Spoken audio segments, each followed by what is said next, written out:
Thank you so much for being here. My name is Dulce Valencia. I am a proud immigrant storyteller from Guerrero, Mexico. And thank you. And it is an honor to be here at the Sunrise Collective representing Define American. Define American is a nonprofit organization that empowers creatives and storytellers to tell nuanced and diverse stories about immigrants and their stories. We were founded in 2011 by Pulitzer Prize-winning journalist, Tony-nominated producer, Emmy-nominated filmmaker, and a friend to many of you all in this room, Jose Antonio Vargas. Let's send him some love. He unfortunately has COVID and could not be here. Yeah, but he has a serious case of FOMO, so no one tag him on Instagram because it'll make him cry.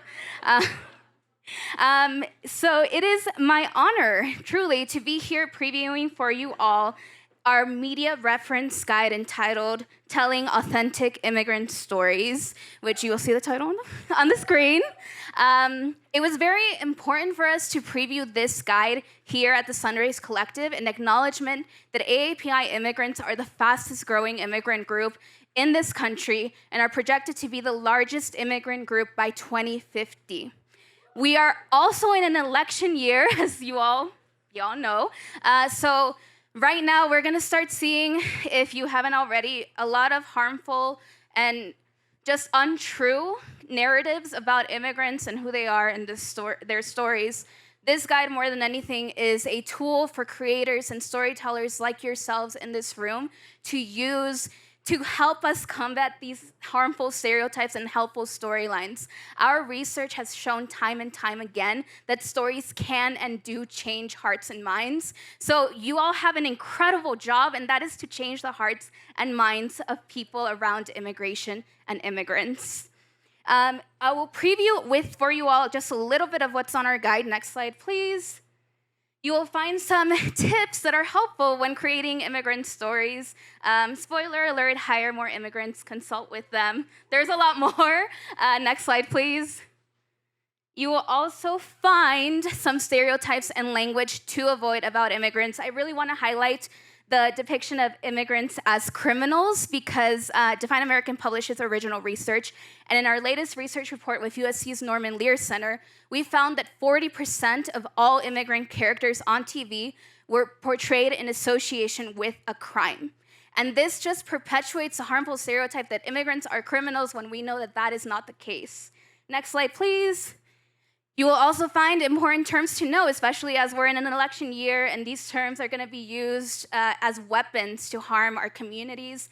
Terms include asylum seeker or deferred action for childhood arrivals, DACA. I really want to note and remind everyone that seeking asylum is a right protected under law, and that DACA unfortunately does not provide a pathway to citizenship like some people will make you believe. Next slide, please. You will also find the Define American Immigrant Representation Scale, which, informed by our research and our consulting practice, is a set of questions meant to be used at the beginning of the creative process. These questions will help guide creators when creating their stories. This is not the end-all, be-all of representation. This is just a starting point. Next slide. And to see the full guide, which there's a lot more that I didn't talk about because I could spend the entire evening, but we have some great panelists here, so I'm sure you all want to hear from them. Please scan the QR code for the entire guide. You will also have one-pagers in your seats. You can scan it there. And without further ado, I will now hand it over to our incredible moderator, Richard Lui, who's a news anchor at NBC News and MSNBC. Richard is the grandson of undocumented immigrants and has been covering immigration for 15 years. Thank you, Richard, and welcome.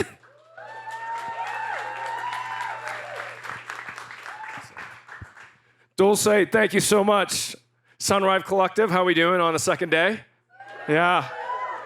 Had some food, energetic, ready to go. And I'm so sorry that Jose could not make it. He absolutely wanted to be here, as you were saying, Dulce, and he is definitely here in spirit. In fact, he did give a special message to all of you, which I'll share in just a moment, that he forwarded on to me. But I'd like to introduce, first off, our panelists, who are really, really awesome. And again, this section, this particular panel that we have is Telling Authentic Immigrant Stories with Define American. So first off, I'd like to introduce our guest, Carlos López Estrada.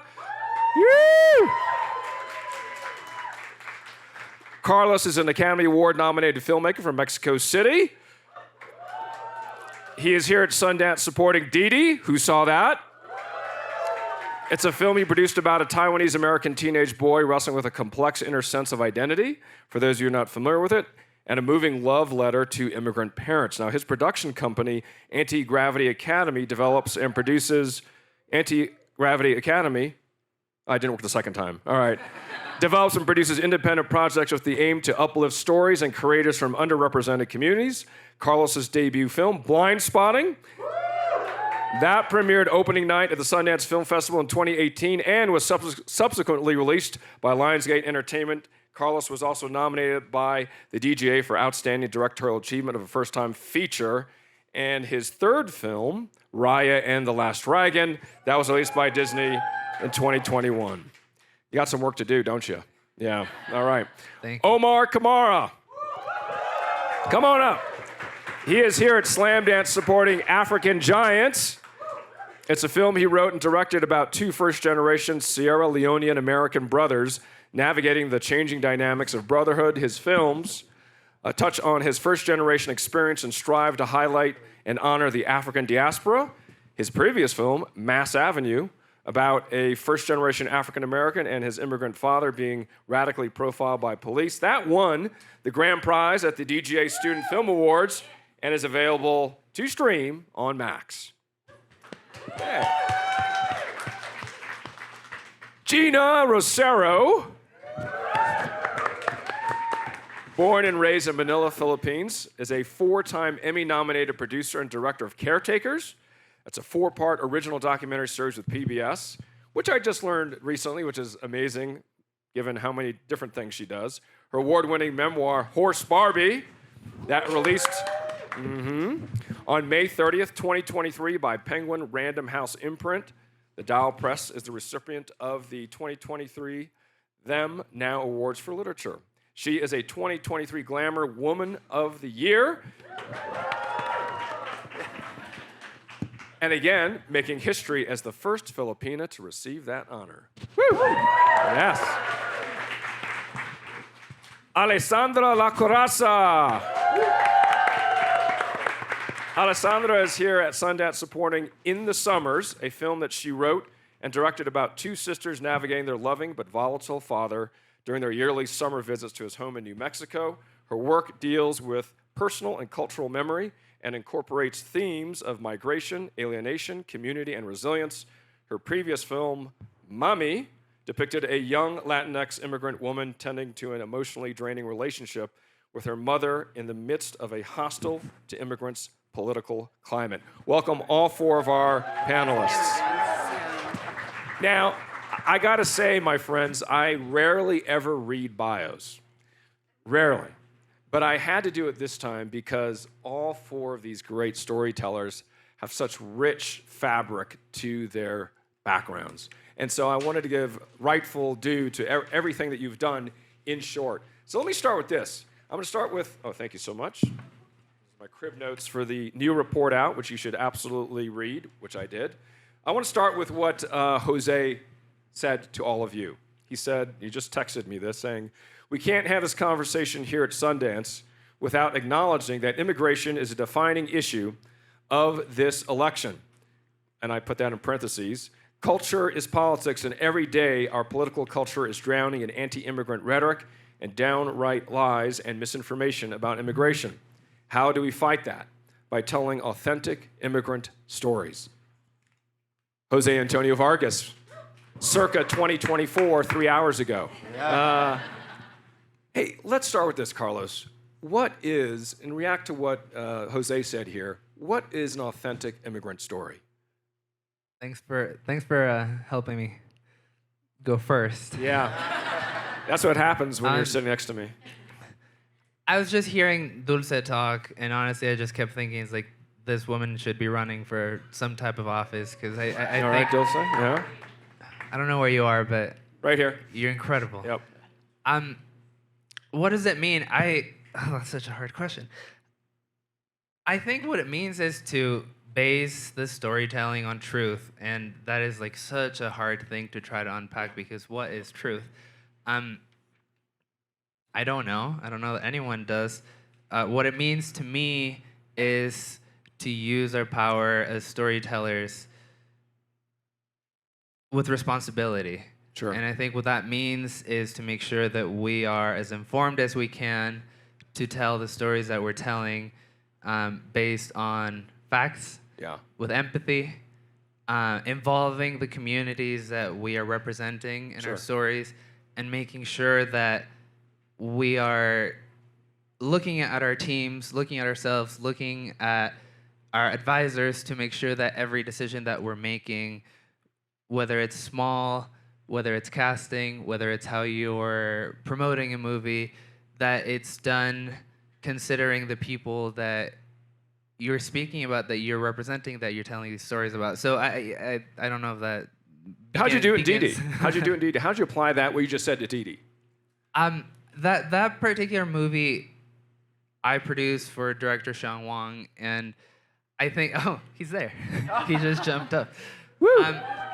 I think Didi and like any other, I've gotten a chance to tell stories about communities that are not my own, and I feel like the very first question that I always ask myself is, it's like a true exploration of, am I really the right person to tell this story?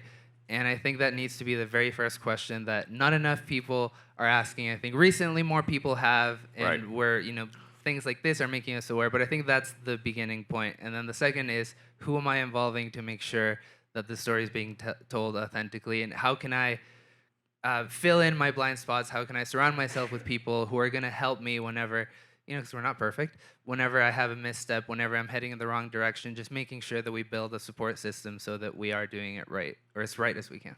Yeah, thank you for that. Alessandra, as you look at this difficult question of authenticity in immigrant stories, how do you express that? How do you describe that to people? How do you do that in your work?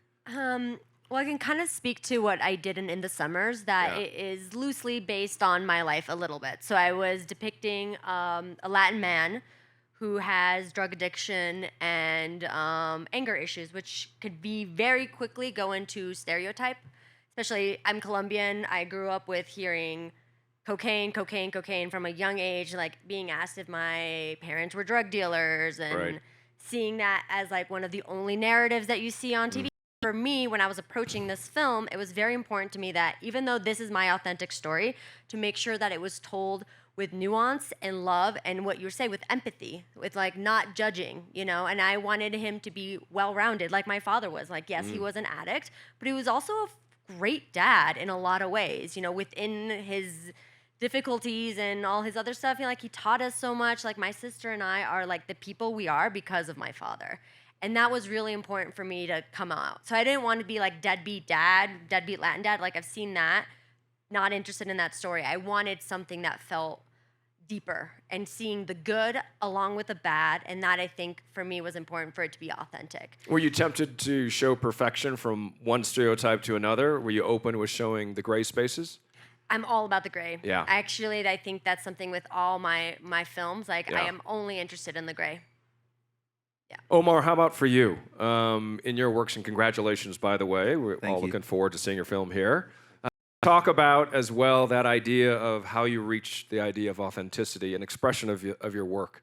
Yeah, I think it's just echoing what everyone is saying. I think the word I would use is trying to showcase complexity.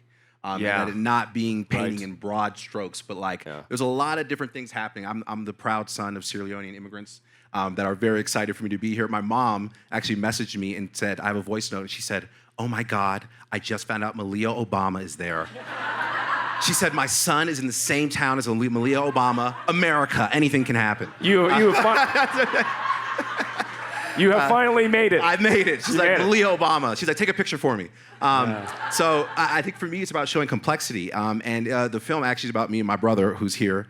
He likes to say loosely based, but to me, it's pretty closely based. But I think what I wanted to show is that, like, we have a relationship that is very nuanced. we have parents from Sierra Leone that have certain ideas of what we should do and pressures of how we should live, and we do not always live in the line of that. Like, my mom still doesn't know, well, if she sees it, she'll know now, she still doesn't even fully know I drink alcohol. Like, she's like she kind of has an idea, but she's like, not really. So I think just showing the truth of that, and sometimes the truth can be messy. Yeah. And I love what everyone is saying, that an immigrant person isn't a broad stroke, but they're a person who has little things, good things, bad things, temper. I really got emotional about what you were saying about your dad, because all my films, even African Giants, he's not in it, but his presence is in it, because he's a very complex man, a lot of good stuff, a lot of bad stuff, but I love him to death, and I know I wouldn't be sitting on this stage without him. And so it's just painting the truth of it. So complexity, I think, was what I would say. Complexity, yeah, great point. Geena, you've told so many complex stories in ways that we can actually understand and access emotionally and intellectually. As you have thought through how to tell these stories authentically, what's one of the best practices you can share with us about how you did it? How I did it? Yeah. I guess I'll start perhaps referencing my memoir, Horse Barbie, that came out last year. You were everywhere. I was everywhere, apparently. Good thing. It's also my first Sundance, y'all. Like, look at this space, right? I mean, starting here, amazing. I'd say this, I was, a little backstory here. I was born and raised in the Philippines. I've lived half of my life in the Philippines, half in the US. I'm a very proud transgender Filipina. So especially in this current climate that we are right now, when I was writing Horse Barbie, there was a lot of expectation of explaining my identity, like making those markers about what is right, all those things, right? There's a lot of those expectation.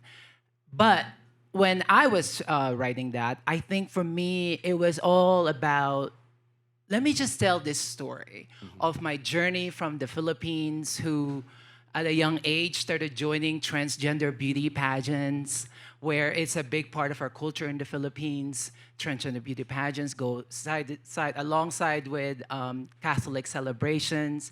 During our pageant celebration, it's actually the way to honor our Catholic saints. Yeah, that's how we do it. It's really, it's actually considered our national sport. And it is, yeah, and it happens throughout the Philippines. So starting there to like, telling the story about, I was lucky to have the support of my parents to moving to America, which, in many ways, people have said like, this is such a subversive way to tell this story, because there's that expectation of when I move to America, I'm gonna receive this freedom, right? And in some way, yes, because, I talked about the mainstream visibility of transgender people in the Philippines, but we don't have political rights. We have no rights to change our name and gender marker on our legal documents. So when my mom, who moved to America and told me that I could change my name and gender marker here, I could be legally recognized. So I moved here because of that policy. But then when I moved there, when they started asking about the visibility that we had in the Philippines, where are the trans pageants on national television? It's like, there is no such thing. What are you talking about? And it's almost like the beginning of that, oh, now I'm entering into this culture that was, first it was a culture shock. I was 17 when I moved here. But it was the beginning of, I felt ashamed about my identity. The first transgender representation that I saw on media was Jerry Springer.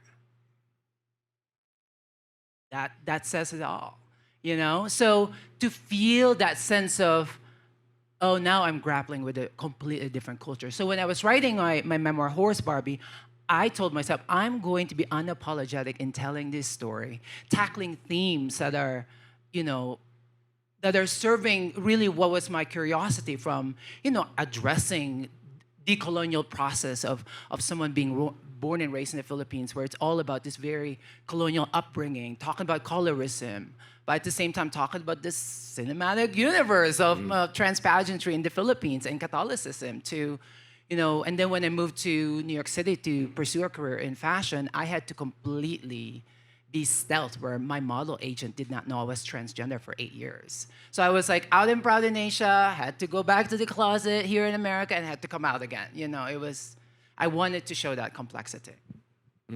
And done so well. You know, Omar, one of the things that you described were your parents.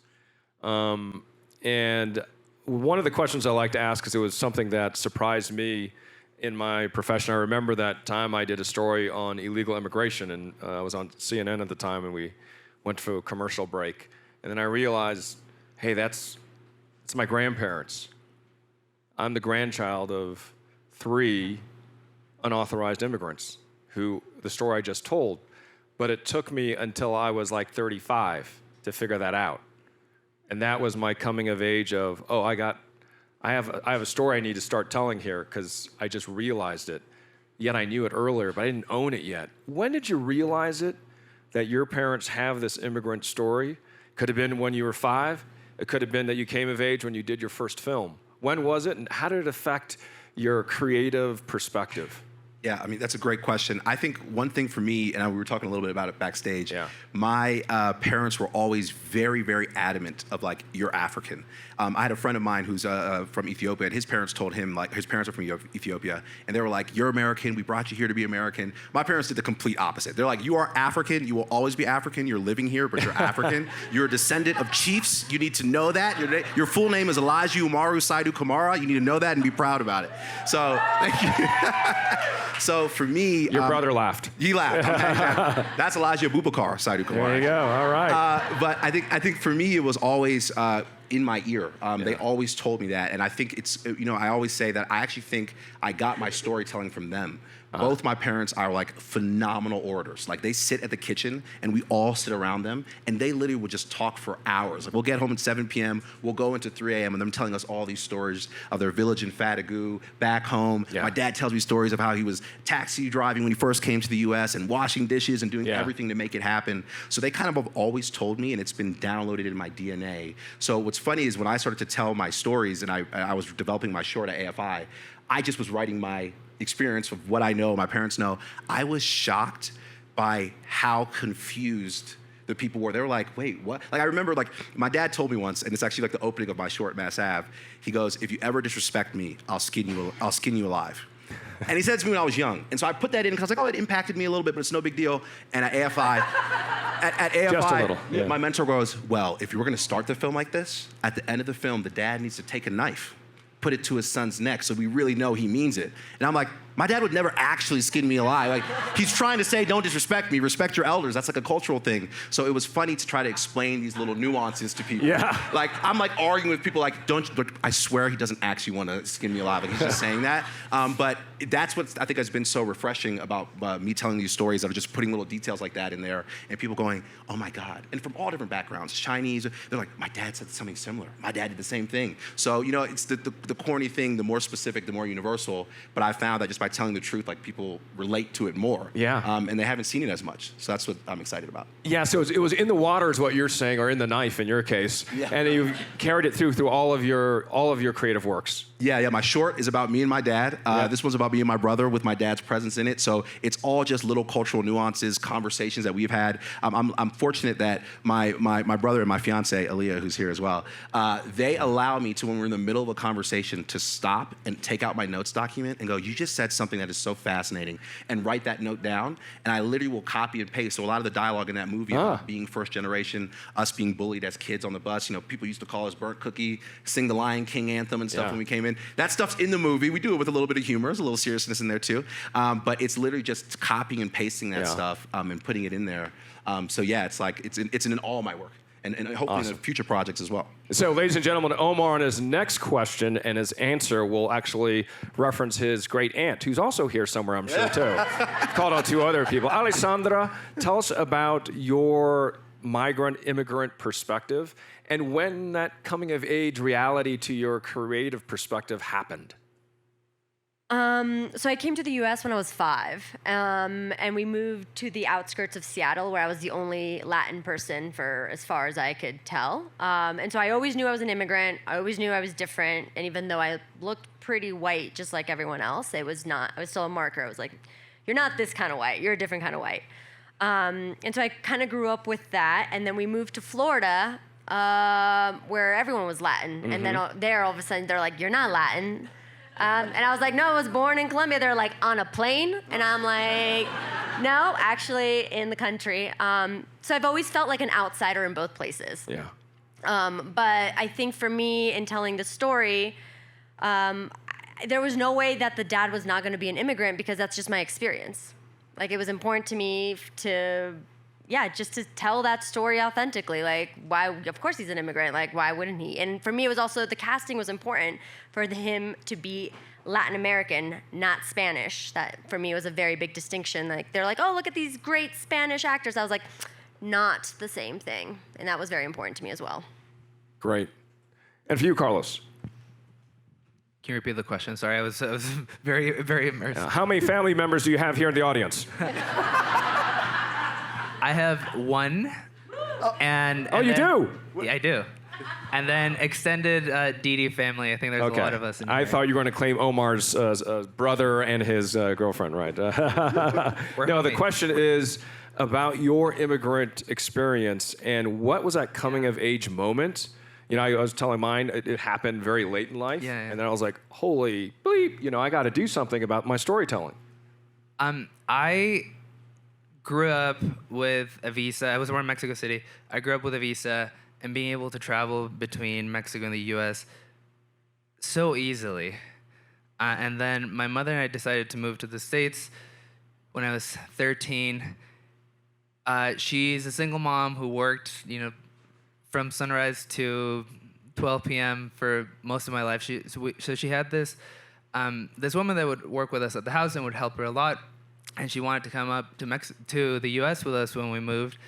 And I think that was the first time where it really hit me so hard how there's these very arbitrary set of considerations for people, and we were able to get a green card. We were able to move across the border relatively so swiftly, and this woman couldn't, and she had to come as an undocumented migrant. And I think that experiencing those two timelines parallel just made me realize that how tragic it is that two people who really should have are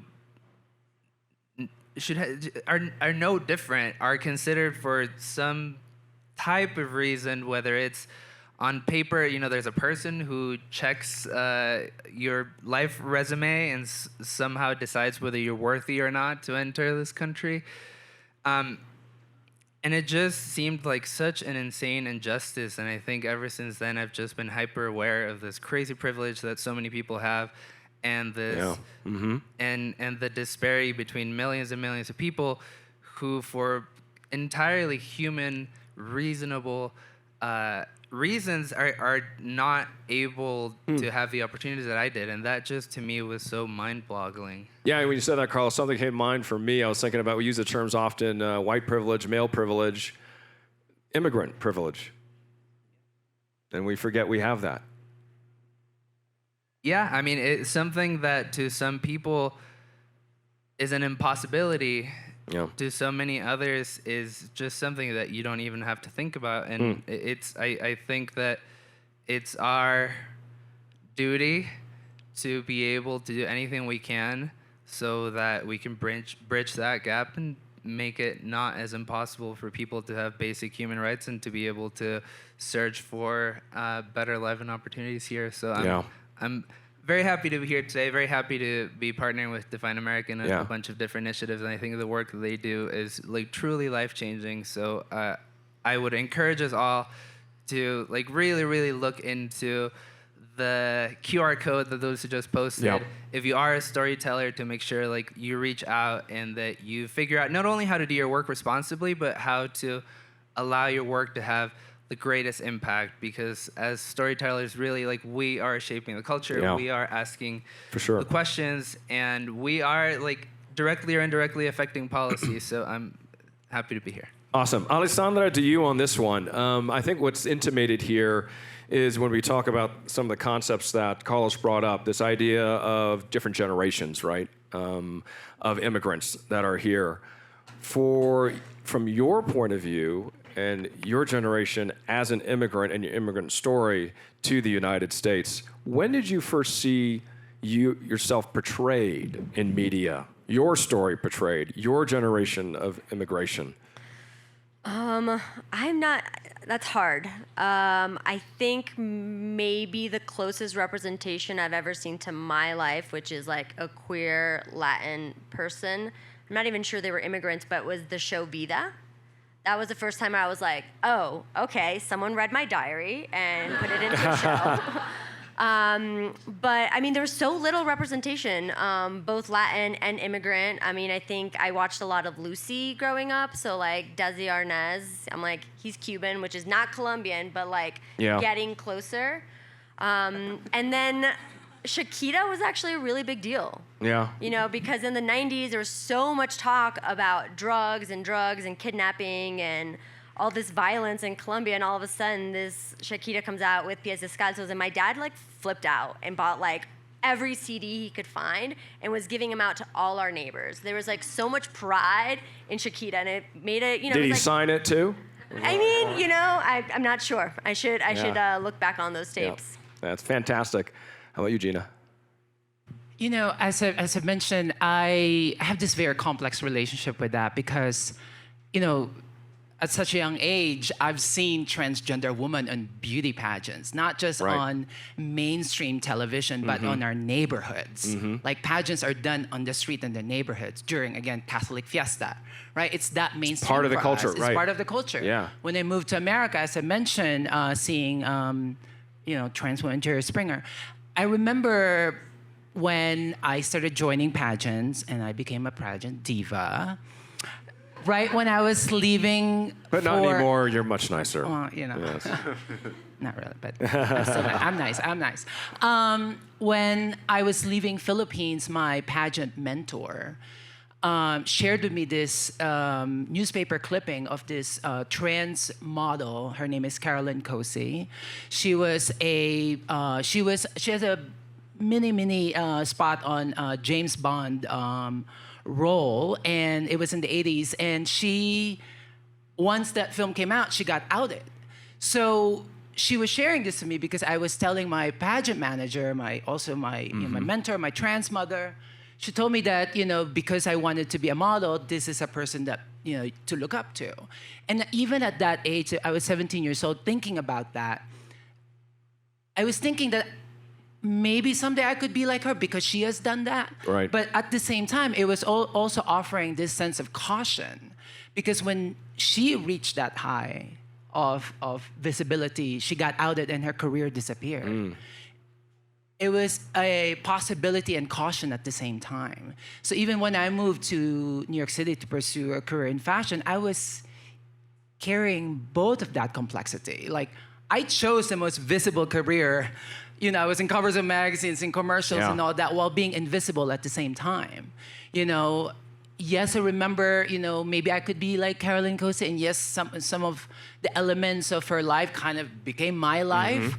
And she did Playboy, I did Playboy, you know, magazine cover.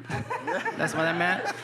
And everybody's got the phone out right now. And it's crazy how those things happen, but with that, what I'm saying, it's also, even writing this book, is my way to heal. Because that was tough, you know? Yeah. And the mental anguish of having to remember that I could be visible, but invisible at the same time, constantly for 8 years, took its toll. It got really dark. It was really bad. So to go to the other side, as I mentioned, it was a complex relationship when it comes to visibility and representation for me because of that experience from Philippines to here. Thank you for sharing that. To Omar and Carlos, as much as we look at what might be called mainstream or on the big screen, we are here at Sundance. There's also the small screen. I mean, for me, I think of American-born Chinese in terms of seeing things that actually represent my journey. As well on the small screen, Wong Fu was also one of the ones I saw on the small screen, if you will. Talk about small screen and big screen. Where you've seen yourselves in media, in culture, for the first time. I think for me, you can arm wrestle. By the way, please interrupt each other. This is not like talk. Feel free to interrupt each other. Yeah, I think for me, it was actually like in film school. It's funny. I almost don't even know if I was fully aware that I wasn't seeing my particular experience of my parents being from Sierra Leone, me being born here. And I even would even make it a little bigger, like you said, close enough. West Africans, like I got a lot of love for Nigerians and Ghanaians as well. So for me, it's like I think when I got to undergrad, it was the first time I ran into people who also from different cultures, like, but they knew what I was going through. And I think like so the small films for me that in terms of like they didn't play in maybe these massive theatrical runs, but Andrew Dosunmu has a film called Mother of George, which if you have not seen, is one of the most beautiful films I've ever seen. Just in terms of the way people were dressing. That, like, it's even making me emotional thinking about it now. I had not seen that on the big screen. And then for me, it's also cool, like, just in terms of like actors, like Idris Elba is half Sierra Leonean. That's cool. That's a calling card for us. There's a video where he like raps in Creole, which is like our broken English language. That's amazing. So for me, it's definitely it's growing. I think so one of the things we talk about in my film is how like I remember growing up when being African was like not cool. Yeah. And then now it's like Whiz Kid, Burna Boy, who's going to the Afro Beats Festival, and I'm like, oh. Like it's cool now. Okay, cool. So definitely 10 Afro dances you should know. Yes, exactly. So it's growing now, and then I'd also like to shout out Steve McQueen for his series Small Acts. It's actually about Caribbeans, but when you want to talk about just something being close and feeling like your family, and also a film called Still Walking. It's here because I always get self-conscious about pronouncing Coretta or Corita, but this filmmaker, I'm sure you guys all know, I saw this film and it's not from my culture, but the way in which the family dynamic was, the father-son dynamic, the father wanting the kids to be doctors. I watched it in film school, and I was like, this is the closest experience to my life. Still Walking is a masterpiece if you haven't seen it. So it's growing, but those are the films for me. I did notice you did not mention your great aunt, so I gave that. Not this time. Carlos, to you, when was the first time you saw your story portrayed? I mean, I had a journey that I think is probably similar to a lot of people here. I came into this country, I had a thick accent, my vocabulary was very limited, so I kind of like turned inwardly and got really shy. And my vision of success as a person I was like, the day will come where I will fit in and no one's going to be reacting to when I mispronounce something, and no one's going to be. I'm not going to be like that guy who just came in and is sort of like infiltrating. Yeah. And that I think was really just for a long, long time, and the majority of my young adult life, I used to love Mike Nichols, and he was sort of like at the pinnacle. I was like, I need to. If I can ever do something like that, then I'm gonna be a good director. And I think it took a long time for me to unlearn that.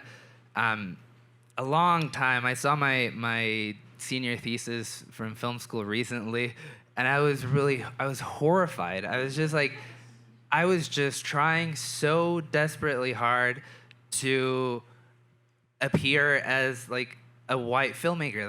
That's all I wanted to do. Like in the themes and the people I cast and how I directed it. Yep.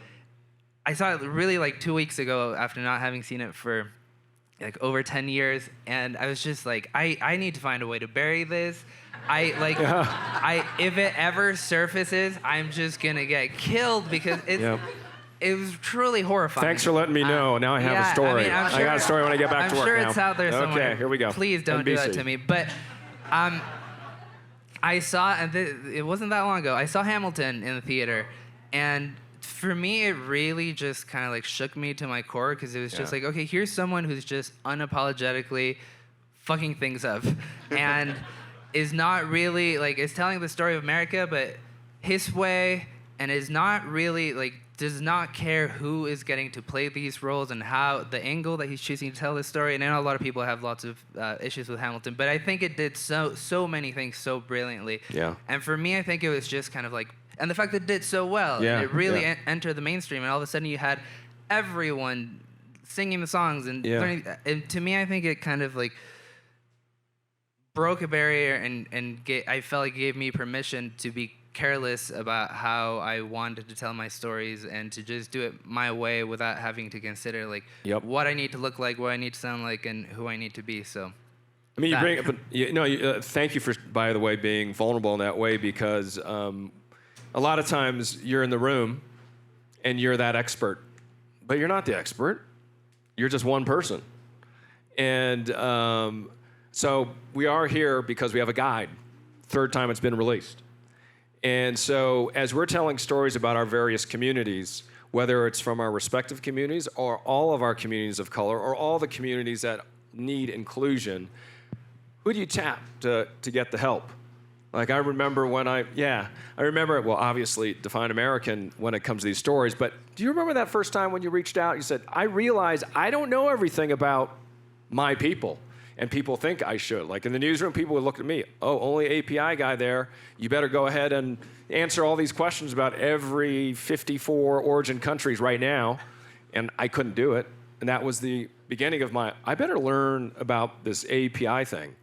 And it's a long journey. So to the panel, whoever wants to go first, what was that first time you realized, I don't got all the answers? And who did you reach out to? I reached out to APIA Vote at the time.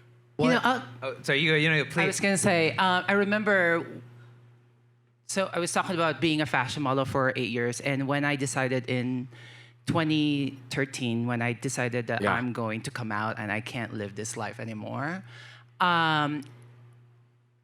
yes, it's still considered a risk at the time. And I told myself, if I'm going to do this, I want to do it in the biggest possible stage, right? Which is the TED Conference. It was amazing, by the way. And I remember the possibility of what it could mean. And I reached out to GLAD, who's also in partnership with Sunrise House, with Define American, where I've never done any media training. I was a pageant girl. I could, do Q&A. And they were there to guide me in the sense of, the way to communicate your story, especially in media setting where it's supposed to be just like this clip little things, but also at the same time knowing that you are your own in telling your story is really owning and claiming what you want to share, right? And not just adhering to like data and stuff. But also at the same time, as a storyteller, when I decided to do my first directing project with PBS Caretakers, it was at the time, this was in 2021, this was in response to what was happening, obviously the pandemic and the racial reckoning that we were having. I was just feeling, particularly I was not seeing a lot of Filipino frontline workers being talked about and their voices. All I'm hearing, obviously, the horrific conditions that was happening. And I just remember thinking, like, caretaking, it's such a Filipino, it's embedded in our that's culture. Correct, yes. So when I decided to tell that story, I reached out to the community the that I Caregivers knew. of America, that's correct. And to tell that story from their perspective as well, from having for example, I did an episode which the first trans woman who was in the what's that singing competition, The Voice, right? She was the first trans woman on The Voice. And then when, I think after The Voice, they were touring, but then COVID happened, they can't tour. She went back and being a phlebotomist, and when she was a phlebotomist, she got COVID, and she got long-haul COVID, and it ruined her voice. A singer who couldn't sing. When she was telling me the story, I was just like, I'm thinking of that last scene in The Star Is Born when Lady Gaga was singing, I'll Never Love Again. I was like, how could I capture that moment? Capturing her, Angel Bonilla, by saying, maybe I'll never sing again. She has recovered. But like going into the communities that know how to tell their story. 15 seconds for each of you. We're down to a minute and a half right now. So 15 seconds to the question to you very quickly. I use Wikipedia a lot. And is that what it happened? Yeah, when it happened? Sometimes I was like, I don't know this history. And how long ago, Alessandra? How long ago? Yeah. I Wikipedia all the time. I'm doing that first time we're like, oh, they're asking me a question about my community. I don't know, and I need to go to Wikipedia real fast. When did it happen? I mean, probably as in middle school. Yeah. Yeah, something like that. I think something like that. But I think for me, I always just went to my community, asking my dad. I also grew up in Northern Virginia, which is very diverse. So I had a lot of friends from all different backgrounds. Nigerians. So you just went outside? Yeah, I just went outside. I'm like, hey, text, let's talk. Yeah. And a little Wikipedia too. Yeah, a little wiki. Do you remember that moment? What was it? 15 seconds? I don't know that I do, but I just want to piggyback on what you just said. And I think it's really the answer is in community, and most of the times the answer is always going to be community. Your immediate community, but also there's amazing organizations like Define America, like CAPE, like Nalib, who are really just here to help us tell these stories right. Okay.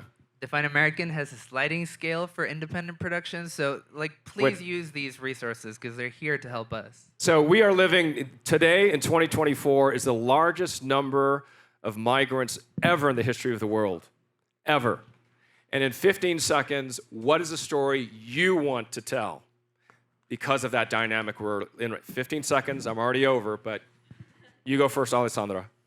I think the next story I want to tell is actually in the military, and because there's a lot of immigrants in the military, and I'm curious to see those experiences on screen. Geena, 15 seconds.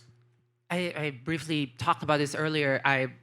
My book, Horse Barbie, I told that in the most cinematic way. How about I'll say this? I want to tell Horse Barbie in the most cinematic way. All right, we like that. We like 15 seconds. Oh my God. 15 seconds. I was not ready. Go. 15 seconds. Just say something. I want to tell your story with you. All right, thank you. All right, Omar. Okay, for me, I'm gonna go very quickly. 2 stories. I have one movie called Rice that's actually about a family trying to heal from domestic violence. Again, with that complexity, there's bad things happening, but it's also people in process trying to heal. And then another movie that I'm doing is that I'm hoping to do is Tiger. It's an MMA movie about someone being ashamed with African identity that ends up ending not being ashamed and comes out with the Sierra Leonean flag instead of the American flag. Telling authentic immigrant stories. Thank you to our panelists. Thank you.